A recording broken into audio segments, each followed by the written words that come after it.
अगला रिएक्शन है ग्रिग्नार्ड अभिकर्मक के साथ क्रिया।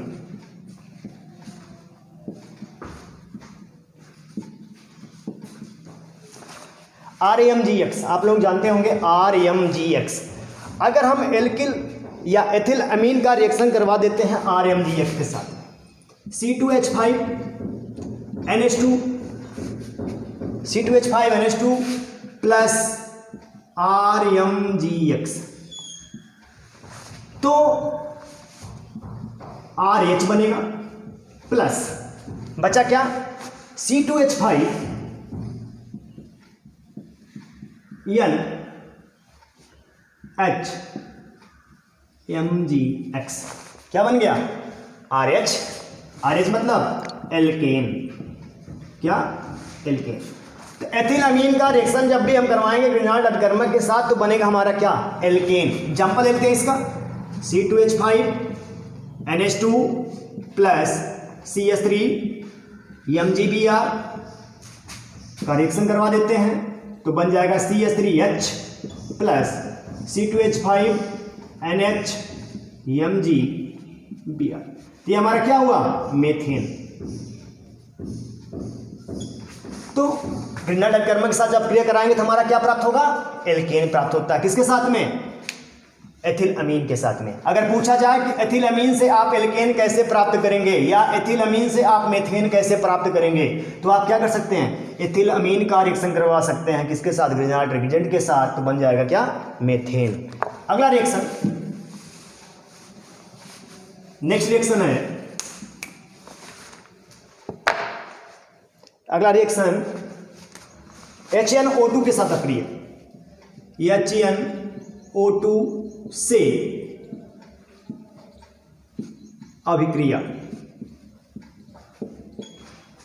HNO2 नाइट्रस अम्ल, HNO2 नाइट्रस अम्ल के साथ अभिक्रिया।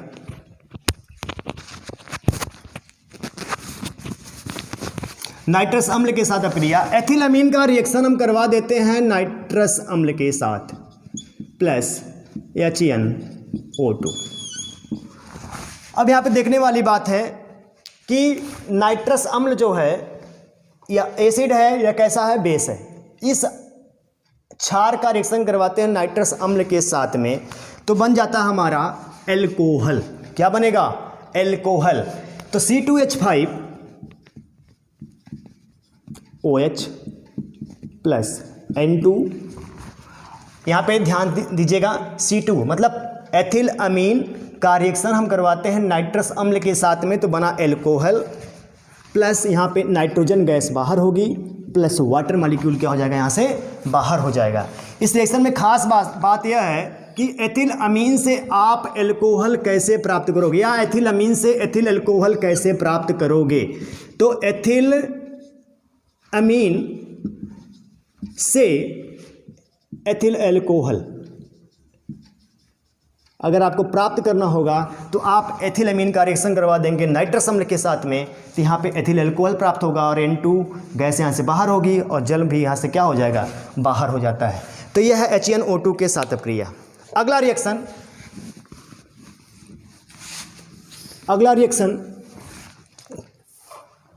कार्बिल अमीन अभिक्रिया। इंपॉर्टेंट रिएक्शन है कार्बिल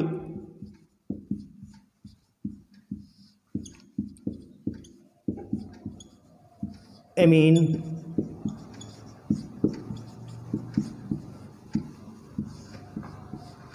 अभिक्रिया।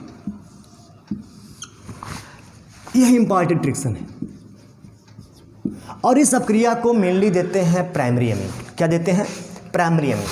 यह बेसिकली अभिक्रिया किसके लिए होती है हम यहाँ पर लिख दे रहे हैं प्राइमरी अमीन। सेकेंडरी और टर्सरी अमीन यह अभिक्रिया नहीं देते हैं। कार्बिल अमीन अभिक्रिया जो होती है कौन देंगे मेनली प्राइमरी अमीन देते हैं। और ये मेन चीज़ कार्बिल अमीन अभिक्रिया होती है यह प्राइमरी अमीन के परीक्षण के लिए भी किया जाता है। जब प्राइमरी अमीन का हम परीक्षण करते हैं लेबोरेटरी में प्रयोगशाला में करते हैं तो वहाँ पे किसका परीक्षण किया जाता है प्राइमरी अमीन के लिए बेसिकली रिएक्शन किया जाता है। तो C2H5NH2 का रिएक्शन करवाते हैं क्लोरोफार्म के साथ में। किसके साथ में क्लोरोफार्म के साथ में, और यहाँ पे कास्टिक पोटास लेते हैं 3KOH।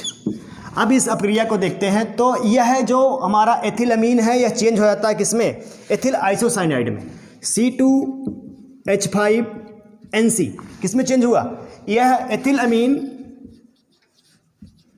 एथिलअमीन चेंज हो गया एथिल आइसोसाइनाइड। जो एथिल आइसोसाइनाइड होता है ये बहुत ही दुर्गंधयुक्त होता है। इसका जब परीक्षण करते हैं तो प्राइमरी अमीन का जब हम परीक्षण करते हैं तो देख लेते हैं, जैसे ही हमने इसका क्लोरोफार्म कास्टिक पोटास के साथ रिएक्शन करवाते हैं, अपक्रिया करवाते हैं, तो अगर एक दुर्गंध उठने लगती है और दुर्गंध उत्पन्न होती है और विशेष प्रकार की दुर्गंध होती है, अति तीक्ष्ण दुर्गंध होती है, तो हम पता चल जाता है कि हमारा क्या है, कार्बिल अमीन का परीक्षण हो गया, प्राइमरी अमीन है। एथिल आइसोसाइनाइड बन जाता है प्लस 3KCl प्लस 3H2O। यह हमारा है कार्बिल अमीन अपक्रिया और यह इम्पॉर्टेंट अपक्रिया है। यहाँ पे हम लिख दे रहे हैं कि प्राइमरी अमीन के परीक्षण में प्रयोग किया जाता है।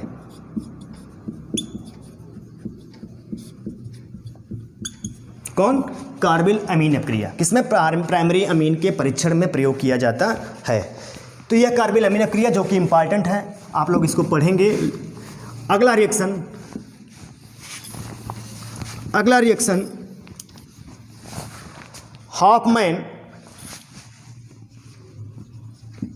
हॉफमैन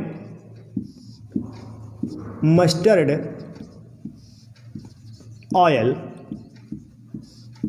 विधि। हॉफमैन मोस्ट इंपॉर्टेंट अपक्रिया भी है, हॉफमैन मस्टर्ड ऑयल विधि। इसमें क्या करते हैं, हम एथिलअमीन का रिएक्शन करवाते हैं किसके साथ में, कार्बन डाइसल्फाइड के साथ में। किसके साथ में, कार्बन डाइसल्फाइड, C2H5NH2 का रिएक्शन करवाते हैं C double bond yes carbon disulphide.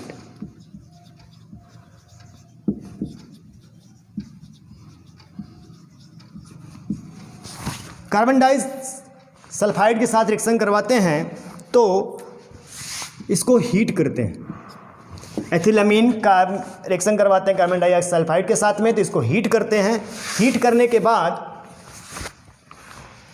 बन जाएगा C2H5, इसको इस तरह लिखते हैं C double bond yes H NH C2H5, yes double bond C single bond NH C2H5, यहाँ पे SH, और इसका नाम हो जाएगा एथिल डाईथायो कार्बेमिक एसिड, एथिल डाईथायो कार्बेमिक एसिड। अब जो हमको यह प्राप्त हुआ है एथिल डाईथायो कार्बेमिक एसिड, अब इसका हम इसमें मिक्स कर देते हैं HgCl2, क्या, HgCl2, और इसको हीट करते हैं। जब इसको हीट कर देते हैं तो हमको मिलता है C2H5NCS, तो एथिल थायोसाइनेट,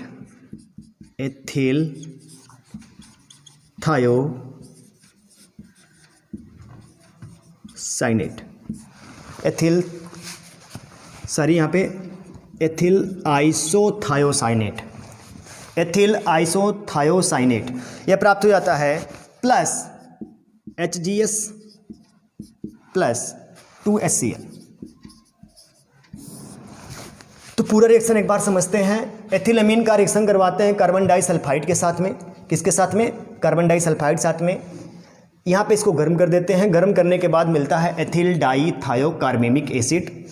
इस एथिल डाइथायोकार्बेमिक एसिड को हम क्या करते हैं HgCl2 मर्क्यूरियस क्लोराइड के साथ फिर गर्म कर देते हैं। जब इसको हम गर्म करते हैं तो मिल जाता है एथिल आइसोथायोसाइनेट। क्या? और इसकी जो गंध होती है कैसी होती है? सरसों के तेल की जैसी होती है। किसकी गंध होती है? सरसों के तेल की तरह। इसलिए इसे कहते हैं क्या? हाफमैन मस्टर्ड ऑयल विधि कहते हैं। कैसा? गंध कैसी होती है? सरसों के तेल जैसी होती है, इसलिए इसको कहते हैं हाफमैन मस्टर्ड ऑयल विधि कहते हैं। अगला रिएक्शन इसमें हम पढ़ते हैं। इस रासायनिक गुण में अगला रिएक्शन जो है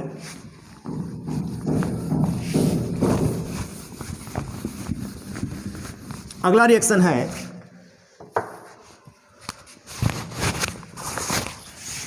फाजिन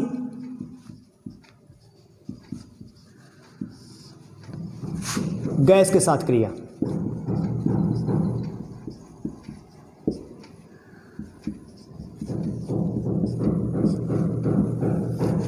C2H5 NH2 का रिएक्शन करवाते हैं COCl2 के साथ में। किसके साथ में? COCl2 के साथ में। तो C2H5N CO प्लस क्या बचा यहाँ पे? 2HCl NCO ethyl isocyanate. Ethyl isocyanate क्या बचा? तो फाजिन गैस के साथ C2H5NH2 का हमने COCl2 के साथ अपक्रिया करा दिया, एथिल आइसोसाइनेट प्राप्त हो जाता है। और इसमें हम लास्ट रिएक्शन पढ़ते हैं ऑक्सीकरण। ऑक्सीकरण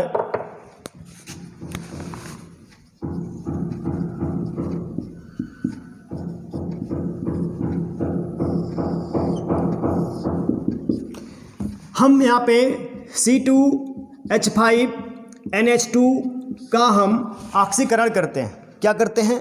ऑक्सीकरण करते हैं। इसका हम ऑक्सीकरण करते हैं किसके उपस्थिति में? KMnO4 पोटेशियम परमैंगनेट की उपस्थिति में हम क्या करते हैं? ऑक्सीकरण करते हैं। तो बन जाता है CH3CH double bond NH plus H2O। CH3CH double bond NH इसे कहते हैं एसिटेल्डिमीन। क्या कहते हैं? एसिटेल्डिमीन। अब जब हम इस एथिलअमीन का ऑक्सीकरण कर दिए KMnO4 की उपस्थिति में, इसका हम ऑक्सीकरण करते हैं तो बन जाता है एसिटेल्डिमीन।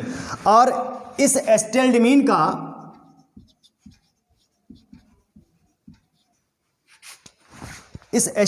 का अगर हम वाटर के साथ अपक्रिया करा देते हैं तो यह चेंज होता है किसमें? CH3CHO में एसिटल्डिहाइड। क्या बन गया? एसिटल्डिहाइड बन गया। और यहाँ से क्या होगा? अमोनिया प्लस NH3 गैस क्या हो जाएगी? बाहर निकल जाएगी। तो कहने का मतलब है कि इस एथिलअमीन का हमने ऑक्सीकरण किया तो एसिटल्डिमीन बन गया। इसको नोट करना है कि इस एथिलअमीन से एसिटल्डिमीन कैसे प्राप्त करेंगे, या आप दे दिया जाएगा कि एसिटल्डिमीन से हम कैसे प्राप्त करेंगे क्या? एसिटल्डिहाइड। या पूछा जाएगा कि इस एथिलअमीन से हम एसिटल्डिहाइड कैसे प्राप्त करेंगे। तो इसमें कई कन्वर्जन है, कई आप देख सकते हैं। तो ये भी रिएक्शन आप लोगों के लिए कैसा रिएक्शन है? इंपॉर्टेंट रिएक्शन है। यह आपका था कंप्लीट आज का क्या? Chemical property. इस रिएक्शन को आप लोग देखेंगे, सारे रिएक्शन कॉपी में लिखेंगे।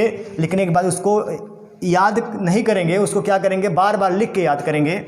जो कि 3 4 5 रिएक्शन इसमें जो है कि बहुत ही इंपॉर्टेंट रिएक्शन है आप लोगों के लिए, और परीक्षा में वह रिएक्शन पूछे जा सकते हैं और हर बार पूछे गए हैं। ठीक है, आप लोग अपना मेहनत करिए इसमें।